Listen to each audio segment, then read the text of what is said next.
Yaani umegandamizwa, mtu anafurahi mahali anasema ninafurahia sana kwa sababu matukio haya ni mimi niliyafanya. Mtu huyu anateseka kwa sababu yangu.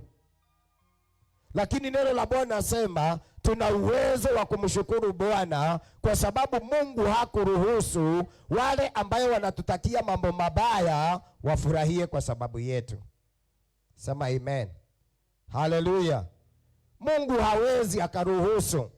Na ninaomba katika jina la Yesu, tutakapokuwa tunatumia meza ya Bwana, hata kama kuna watu walikuwa wamekupangia mambo mabaya, kupitia pia kwa shukurani, ujinasue katika hiyo mitego.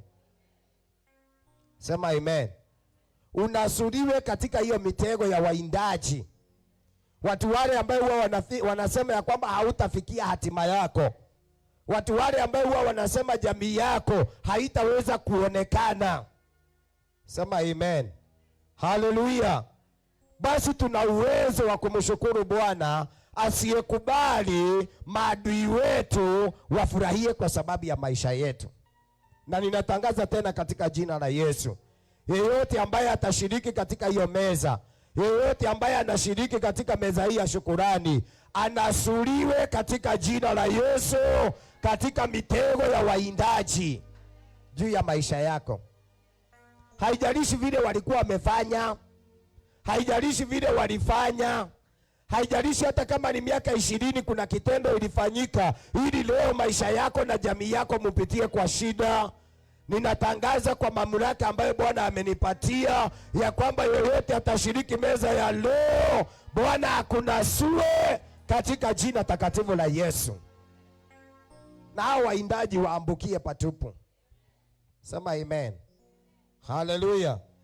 Bwana Mungu wangu, nalikulilia ukaniponya. So tuna uwezo wa kumshukuru Bwana.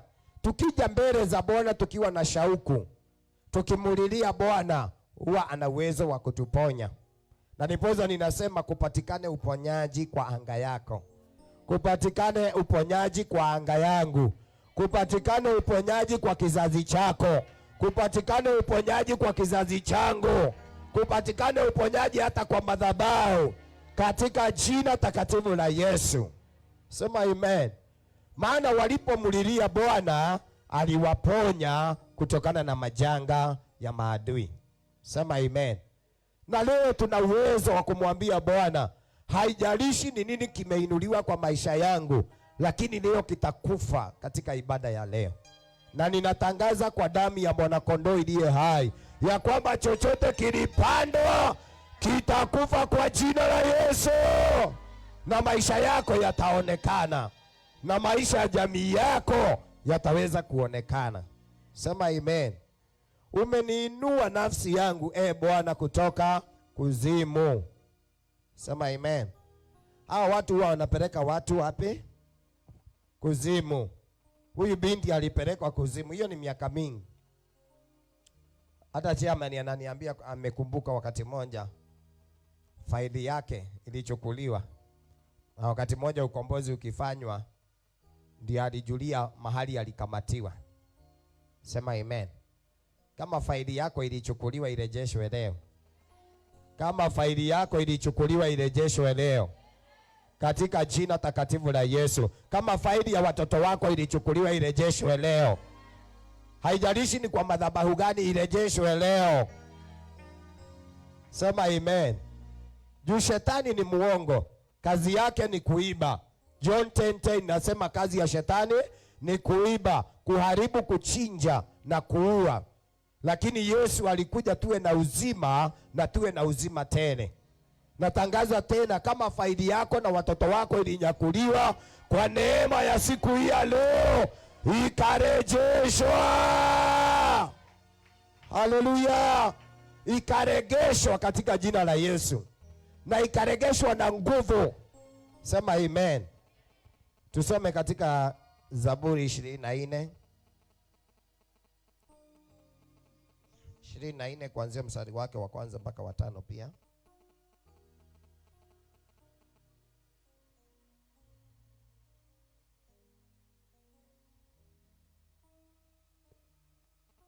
Psalms chapter 24 verse 1 to 5. verse 5.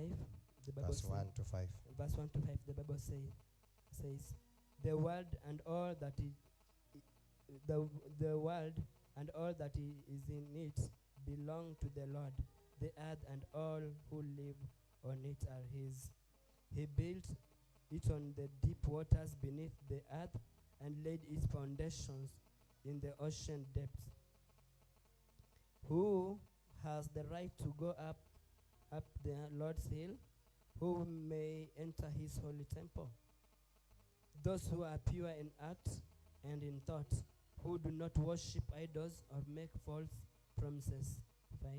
The Lord will bless them and save them. God will declare them innocent. Amen.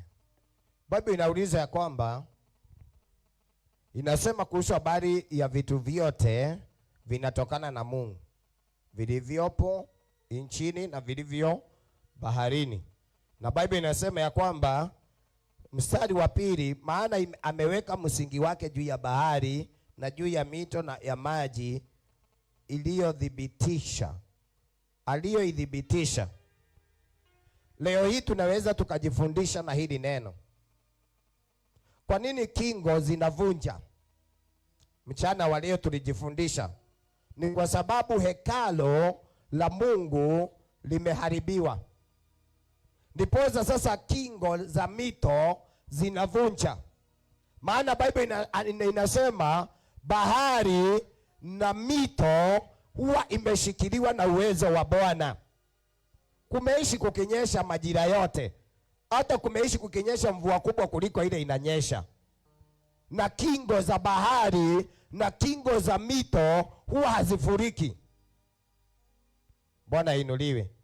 Na Biblia inasema kingo za bahari na kingo za mito huwa zimeshikiliwa kwa uwezo wa Bwana. Bwana inuliwe.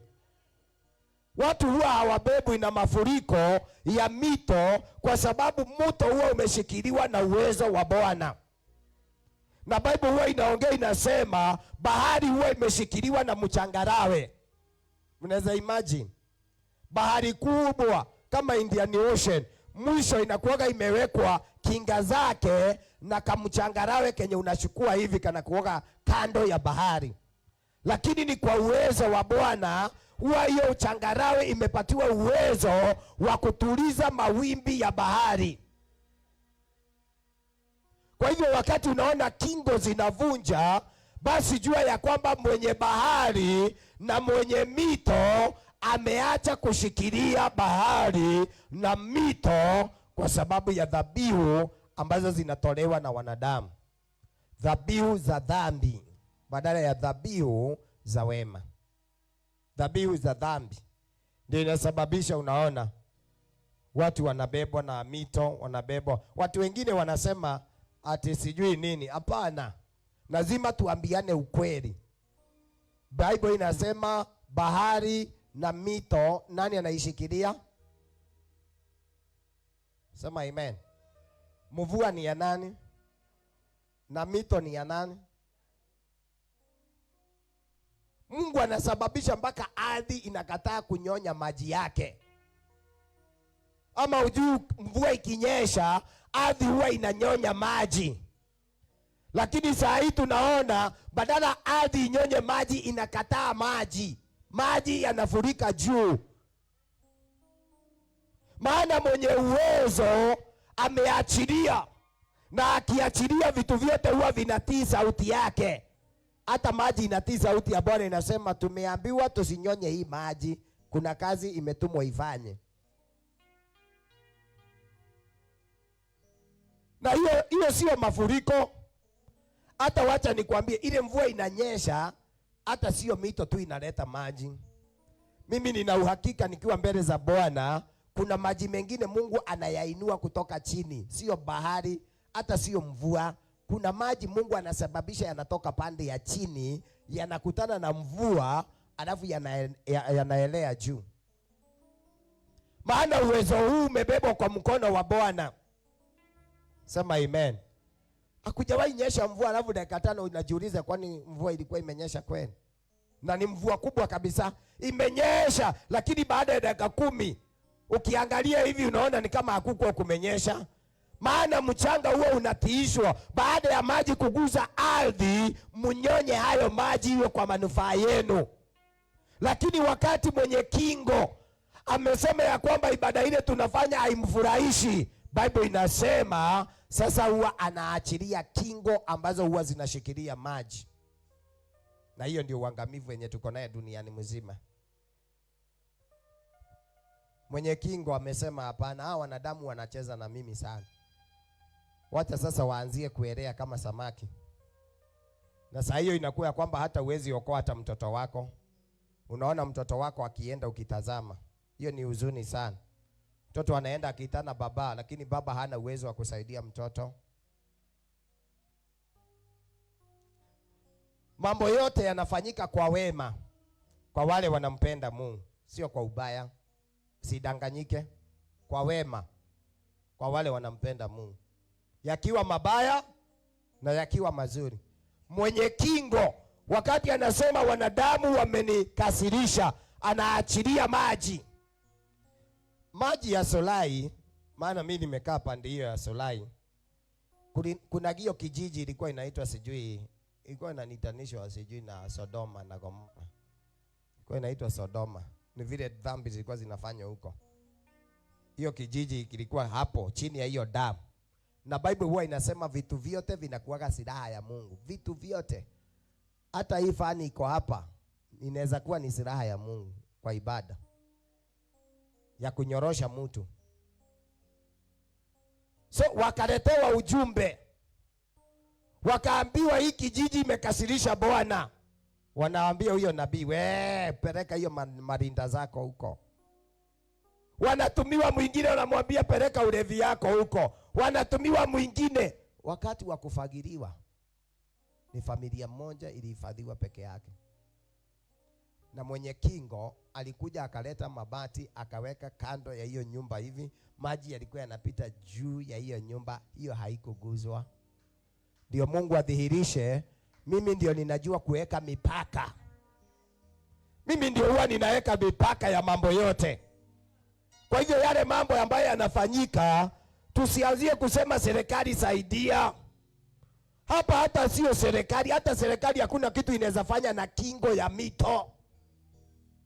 Hata wakiweka ukuta mpaka ufike mbinguni, wakati wa Noa walijaribu kupanda mpaka kwa miti. Sasa hivi wanasema watu waende kwa miti, waende mahali kuko juu. Mungu anasema mnaambia watu waende wapi? Anatoa vitu huko juu. Sasa watu wanauliza, sasa na hii damu nyingine ilikuwa huko hata haijulikani, imetupata hapa Maima hiyo, na tunaambiwa twende pande ya juu, ni wapi kuko salama? Maana mwenye kingo akisema hizi kingo siwe dhaifu ambazo huwa zinashikilia dunia utashangaa nayo. Sema amen. Tunaweza bomoka vile tumekaa hapa. Mmoja unaona anaenda na kiti yake, tukimuona shui na kiti anaishia. Mwenye kingo anasema kwa kanisa kuna watu waovu, waacha mtu wazame na kiti yake. Alafu mnasema hiyo kanisa ni ya mashetani. Hakuna vile mtu anaweza enda na kiti tukimuona, na ukichungulia hiyo shimo haina mwi. Wale wengine walisahaulika kabisa, walimezwa. Wengine walisahaulika huko Solai, walimezwa na hawakupatikana. Ilienda hivyo. Na kuna mashimo ilikuwa inapatikana, mashimo. Wengine wanasema ni ya Jaudhamo, ati mahali Jaudhamo huwa inapulizia. Hapana, hizo ni silaha za Mungu. Anajua vile ambavyo anafanya na wanadamu. So wengine walikuja wakawekwa kwa hiyo mashimo yenye haina mwisho. Familia zao wakaomboleza, wakasema po tuachane nayo. Lakini watu wanasema mzungu mwenye hiyo damu asurutishwe. Lakini bingu linasema hata ukisurutishwa wewe mzungu, umenisaidia kufanya kazi duniani kwa wanadamu ambaye ni waovu, na kupatia ushuhuda wa kweli. Solai watu walikuwa wameonywa sio mara 5. Wanaambiwa hii kijiji Sodoma muiondoe hapa, Mungu ataimaliza. Wanauliza ataimaliza aje? Wewe kwani nilio nani? Mungu ataimaliza na njia gani? So wengine tunaona tu kwa runinga tunasema, oh Mungu saidia wale walionywa lakini hawakusikia. Tusimame vizuri wapendwa. Tusimame. Kingo zina mwenyewe, za bahari na za mito. Mito inaweza ishi ikienda kwenyu, mkiiona mnaikunywa maji, lakini hiyo mto ni silaha ya Mungu. Mnaweza kuwa mnaenda kwa bichi kuogelea, lakini bado msisahau ni silaha ya Bwana. Wakati Mungu ameghadhabika, anasema kuwe na udhaifu kila mahali. Mambo ya Mungu ni ajabu. Mstari wa 3 inasema, ni nani atakaye panda katika mlima wa Bwana? Ni nani atakayesimama katika patakatifu pake? Mtu yule aliye na mkono msafi, huyo mtu ambaye mikono yake ni misafi. Na tuongee usafi wa kuosha na maji wakati wa corona. Hapana. Tunaongea mtu yule ambaye huwa hamuagi damu ambazo hazina hatia. Kumwaga damu ambayo haina hatia ni kufanya mambo unaumiza familia zingine. Unafanya tu mambo bila kuogopa. Unafurahia wakati watu wengine wanazama. Unafurahia wakati wengine wanaumia. Yaani furaha yako ni wakati watu wengine wanateseka. Hiyo juu ya kwamba mikono yako sio misafi. Hauwezi ukapanda kwa mlima wa Bwana. Huwezi ukapanda kwa mlima wa Bwana. Na sisi tunahitaji kupanda katika mlima wa Bwana. Mtu aliye na mikono misafi na moyo mweupe, asiyeinua nafsi yake kwa ubatili wala hakuapa kwa hila, atapokea baraka kwa Bwana na haki na kwa Mungu wa wokovu. Tusome katika Isaia 54 verse 17. Tumalizie hapo leo. Alafu kisha tutoe shukrani zetu. Isaia. So ukiona mambo yale yanafanyika, tusikuwe na watu vipofu wa imani. Kingo zinakuwaga na mwenyewe, za bahari, za mito. Ukiona mto unavunja, ujiulize kwa nini Mungu amekubali na yeye ana uwezo wa kushikilia mto. Ukiona bahari inavunja, unajiuliza kwa nini bahari imeishi miaka mingi na huwa haivunji. Na hiyo inatuelekeza kwa uovu wetu, vile ambavyo tumemuasi Mungu, vile ambavyo sisi ni Wakristo ambaye hatujali. Hatutasema ulimwengu, tutasema kanisa. Sema amen. Kanisa ndio limepatwa na anguko, sio dunia, sio yule mlevi. Ni mimi na wewe tumepatwa na anguko. Maana sisi ndio tunaweza tukapanda kwa mlima wa Bwana. Biblia imeuliza ni nani huyu awezaye kupanda kwa mlima wa Bwana? Kwa hivyo kunakosekana watu wale wana uwezo wa kupanda mlimani pa Bwana, ili watu wabarikiwe badala walaaniwe, ili watu wafichwe kwa mkono wa Bwana badala waangamizwe. Kunakosekana watu wa kupanda kwa mlima wa Bwana. Sema amen. Isaiah 54 verse 17. Isaiah chapter 54 verse 17, the Bible says, "But no weapon will be able to hurt you. You will have an answer for all who accuse you. I will defend my servants and give them victory. The Lord has spoken." Amen. Huyu Mungu bado anaahidi, anasema hakuna silaha itakayeinuliwa itafanikisha kazi juu yako. Sema amen. Hapo tunapenda kusema amen haraka. Lakini hii ingine ya kuambiwa kingo za mwenyewe, unakaa kufikiria kwanza. Mungu anaweza kubali kweli? Ni Mungu, sio shetani. Sio shetani. Na hata kama shetani anahusika, ni kupewa, amepewa ruhusa na Mungu. Job anasema katika Ayubu, Mungu anamuuliza shetani, umetoka wapi? Anasema nimetoka huko na huko na huko na humo. Akaulizwa kwamba umenionea mtumishi wangu yule mwaminifu anaitwa Ayubu. Akasema nimekuwa nimemuona, na hata sio kumuona, nimetoka bashi ya watoto wake. Lakini shetani anatoa ushuhuda, anasema lakini wewe Mungu umemwekea kinga. Hakuna mwanadamu, hakuna mizimu, hakuna bahari iwezae kupenya kwa anga yake. Na hapo ndio discussion ya mateso ya Ayubu ilitokea. Akamwambia, lakini umemwekea kingo kwa mali zake. Hakupendi, lakini ni kwa sababu umempatia utajiri.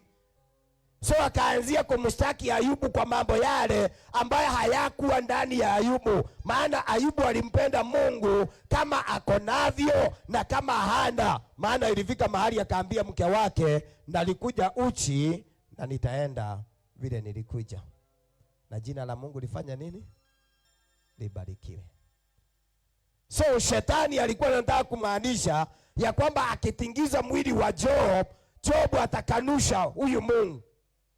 Na hiyo ndio hatari ya wakati wa dhiki. Hiyo ndio hatari wakati kama huu mgumu.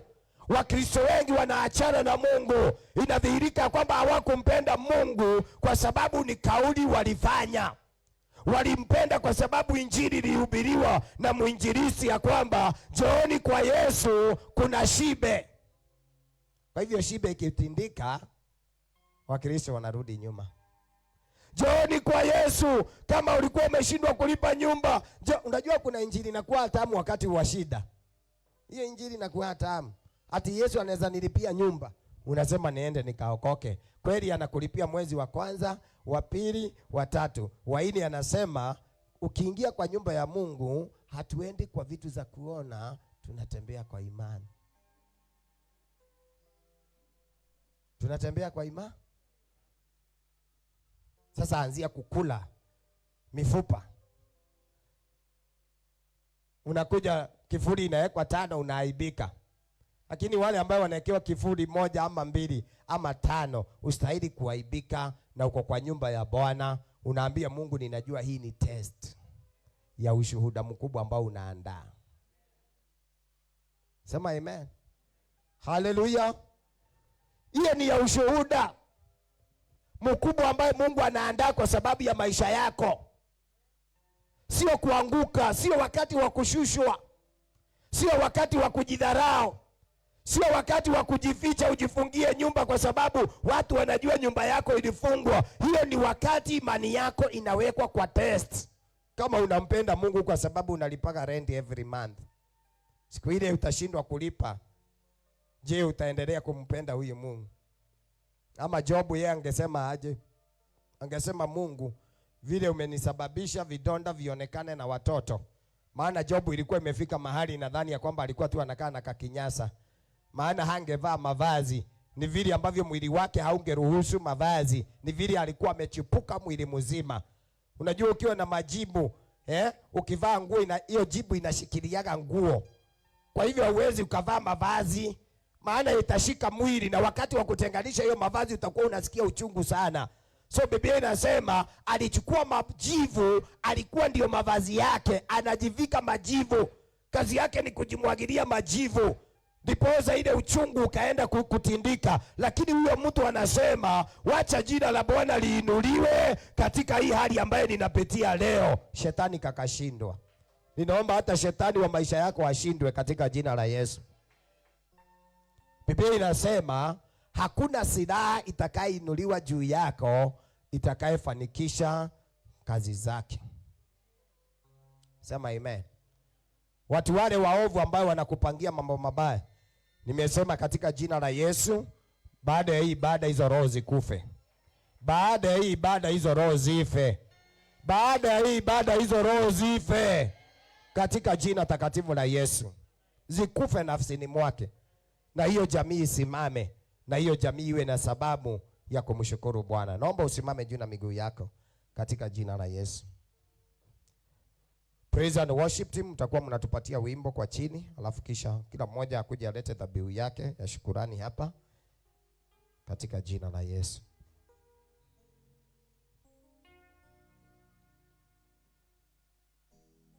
Alafu kutoka hapo tutatumia meza ya Bwana kwa dakika 15. Kisha hizo roho zikufe nafsini mwake. Na ninatangaza leo, haijalishi ni nani, haijalishi ni nani, hizo roho zitakufa nafsini mwake katika jina la Yesu. Haya, praise and worship team, weka tu hapa, weka tu hapa. Dhabihu ya shukrani, ama hiyo ni ya fungu la 10. Okay, asante. Wale ambao hawaku wametoa fungu la 10 wataweka huko, lakini dhabihu ya shukrani utaiweka hapa kwa madhabahu. asante kwa wema wako, kwa maana fadhili zako zadumu milele na milele. Amina. Nasema asante, nasema asante Mungu wangu, Mungu wangu, nasema asante wema wako, wema wako, kwa maana fadhili zako zadumu milele na milele, milele na milele. Amina. Nitaimba sifa zako mbele ya watu wote. Nitaimba sifa zako mbele ya watu wote, kwa maana fadhili zako zadumu milele na milele, Milele na milele. Amina. Nitaimba sifa zako mbele ya watu wote, nitaimba sifa zako mbele ya watu wote, kwa maana fadhili zako zadumu milele na milele. Amina. Nitaimba sifa zako mbele ya watu wote. Nitaimba sifa zako mbele ya watu wote, kwa maana fadhili zako zadumu milele na milele. Amina. Baba wetu mwingi wa rehema, mtakatifu Mungu wa Israeli, sawasawa na neno lako, usitindike jambo lolote juu ya maisha hawa watakatifu. Baba, haijalishi wale ambao waliwatakia kwa mabaya, sawasawa na neno lako la siku hii ya leo, usikubali maadui wetu wakajifurahisha. Usikubali watesi wa jamii za watakatifu wakajifurahisha.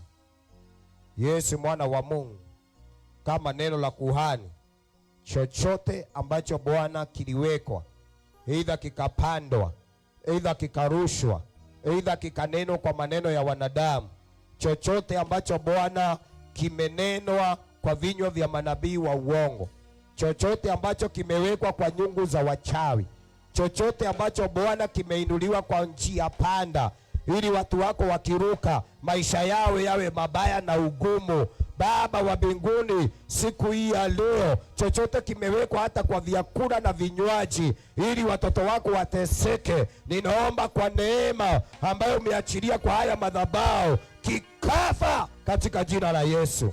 Ninatangaza kwa kinywa cha kuhani, kikafa katika jina la Yesu. Ninatangaza kwa kinywa cha kuhani, kikafa katika jina takatifu la Yesu.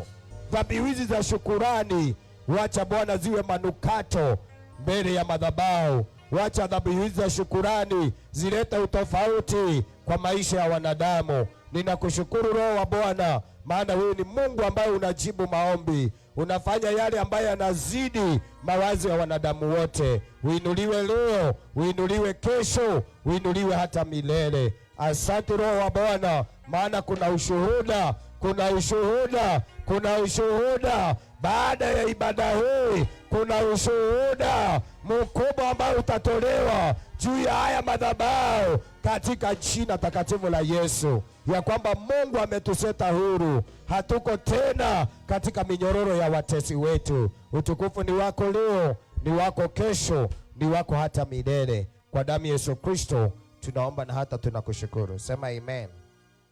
Amen. Naomba mkaketi chini kwa dakika.